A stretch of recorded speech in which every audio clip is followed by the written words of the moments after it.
Honorable Chair and Minister of Agriculture and Livestock, Honorable Vice Chairman of the National Planning Commission, the Honorable Assistant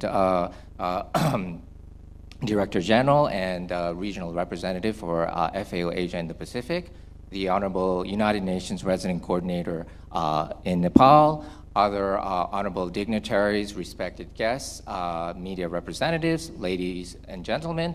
A very good evening to all of you. I'd like to thank all of you for your kind participation in this event, and also like to take this opportunity to provide you with a very brief synopsis of the country programming framework document that we will be signing between FAO and the government of Nepal today. So the country programming framework document is basically a programming document, a blueprint that outlines key priority areas for the government of Nepal where FAO can strategically and effectively provide policy advice, technical cooperation, assistance, and support, bringing together innovative international, regional, national expertise, and also to be implemented in close collaboration with government counterparts, farmer organizations, CSOs, private sector, academia, other development partners, UN agencies, research organizations. We've had 3 CPFs, including the one we are launching today, each with a 5-year cycle. So the CPF that we are launching today is actually the 3rd CPF. I just wanted to take a little bit a look back on the most recent country programming framework that we concluded in the end of last year.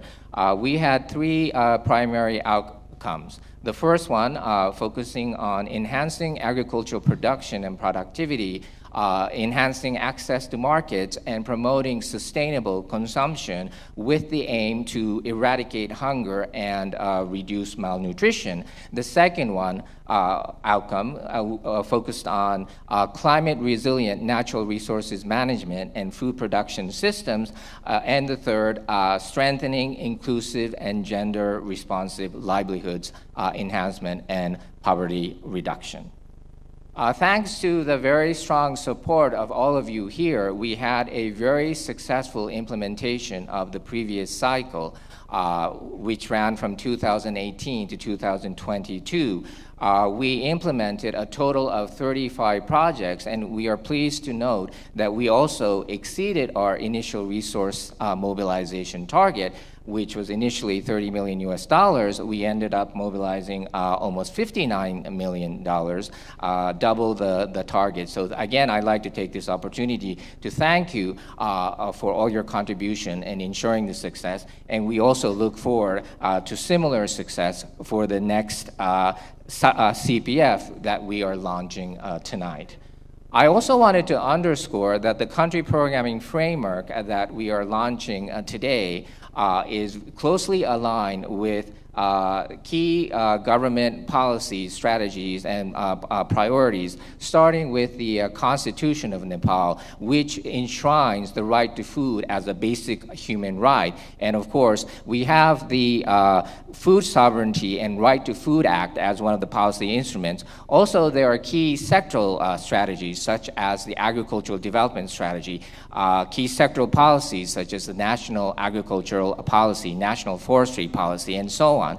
So all of these key government strategies and programs have been taken into consideration in formulating this new country programming framework. I also wanted to mention that we also utilize findings from the Common Country Assessment, which served as the foundation for the United Nations Sustainable Development Cooperation Framework, which was launched, signed recently in March of this year. And the priority outcomes from our country programming framework all contribute to outcomes identified under the UN Sustainable Development Cooperation Framework.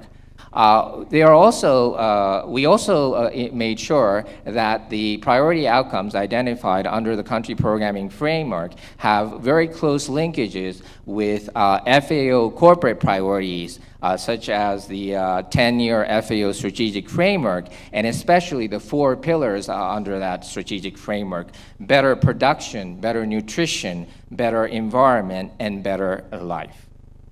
So I just wanted to explain a little bit about the CPF formulation process with the strong leadership and support of our line ministries.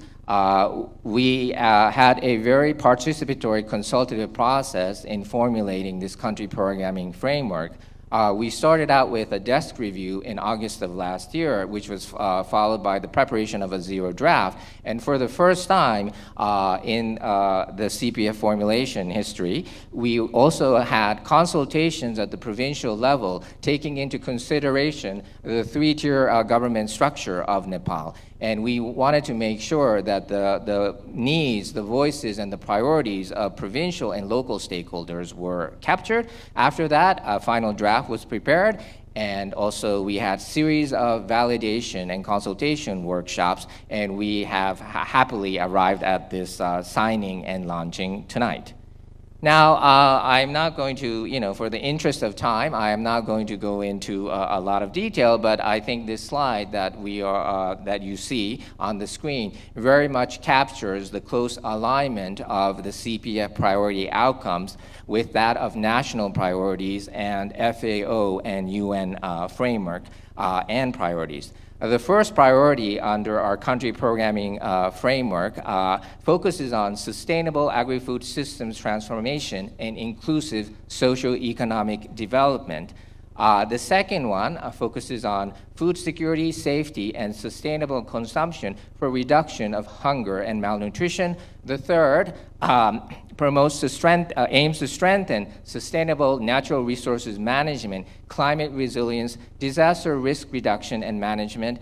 And finally, we have a priority that focuses on strengthening inclusive, gender-responsive agri-food systems governance. And you can see on the slide there, and also on the panel over there, and I believe that there is a 2-page or 4-pager, I think, booklet that has been distributed to all of you that very much identifies the very close linkages and the alignment with the national and also UN and FAO priorities that I mentioned here.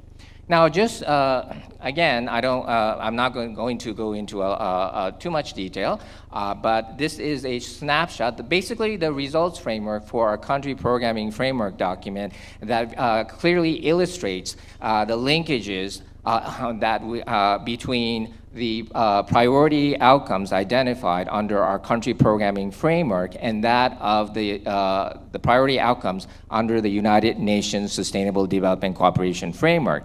As I mentioned, the first country programming framework priority focuses on supporting the government in accelerating agri-food systems transformation and strengthening. Nepal has done an excellent job in preparing the national pathways for agri-food systems strengthening and also the action tracks. So the goal is really to accelerate the implementation of these action plans, and at the same time increasing agricultural productivity, production, making sure that agricultural research and extension services are improved, that there is increased income and livelihoods of farming communities through diversification of agriculture production and also promotion of agribusiness development, agri-value chain development. We also are looking to support the government in making sure that farming communities have better access to digital agricultural tools, including agromet services, and also early warning systems, and also digital financial services.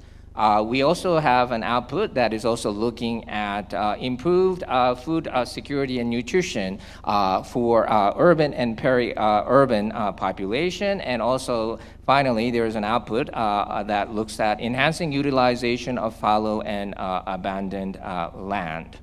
The second CPF priority on food security, safety, and sustainable consumption for reduction of hunger and malnutrition. I also want to take this opportunity to commend the efforts of the government of Nepal in achieving significant reduction in poverty rates and also malnutrition rates. However, as we all know, there are still vulnerable populations, and we want to make sure that no one is left behind. So under this priority outcome, we have activities aiming to improve food security and nutrition of the vulnerable population, making sure that people have access to safe and nutrition food at all times. As many of you know, wet markets are quite common in Nepal, and sometimes hotspots for respiratory diseases, veterinary diseases, also foodborne illnesses.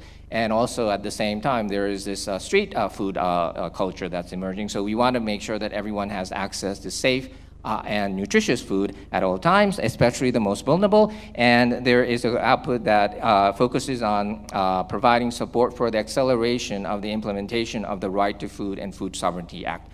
Now, the third one, which focuses on sustainable natural resources management, climate resilience, disaster risk reduction, and management. We all know that Nepal is a country very rich in biodiversity and natural resources, but at the same time, very sensitive to the impacts of climate change.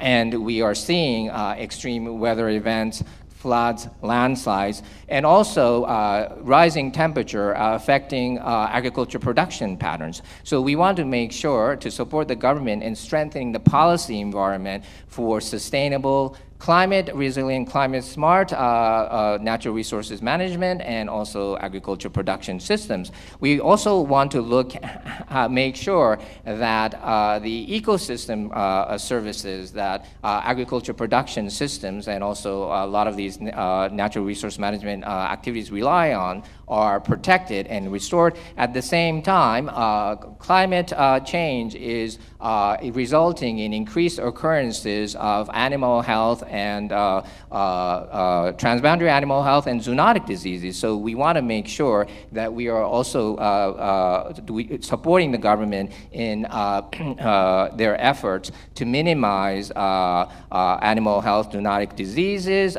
through a One Health approach.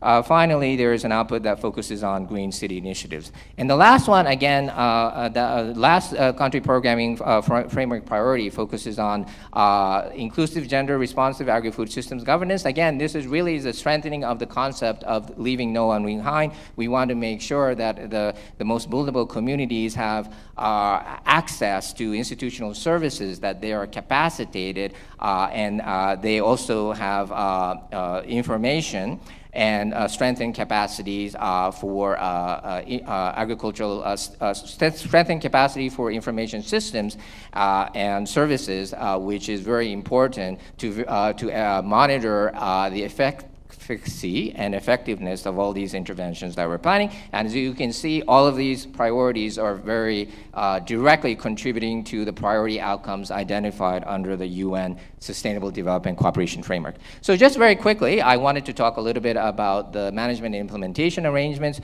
We are targeting for a resource mobilization target of almost $117 million. As I mentioned, in our previous cycle, we targeted 30 million.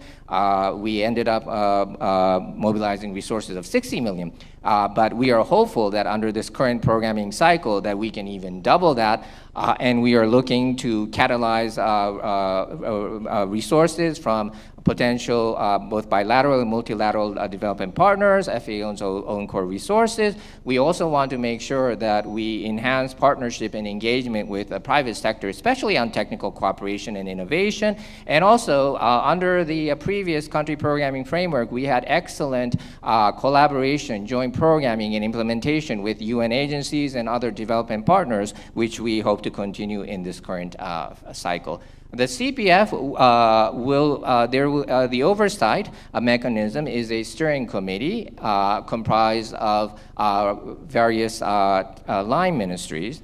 And we will also have an implementation committee providing oversight and guidance for the implementation and monitoring of this framework document. I also wanted to emphasize that the country programming framework document is not fixed in stone. It's a living document that will be modified, amended, adjusted in line with emerging priorities and changing development context within the 5-year period.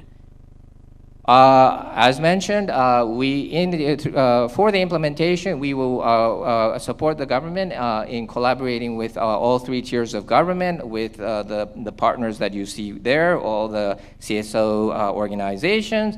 And finally, there will be an M&E framework, reporting against preset monitoring, preset indicators with annual reporting. And all of this reporting will also contribute to the reporting of results against the wider UN Sustainable Cooperation Framework monitoring system. So thank you so much for your attention, and I look forward to even strengthen collaboration, partnership, and support from all of you for this next upcoming phase of the country programming framework. Thank you very much.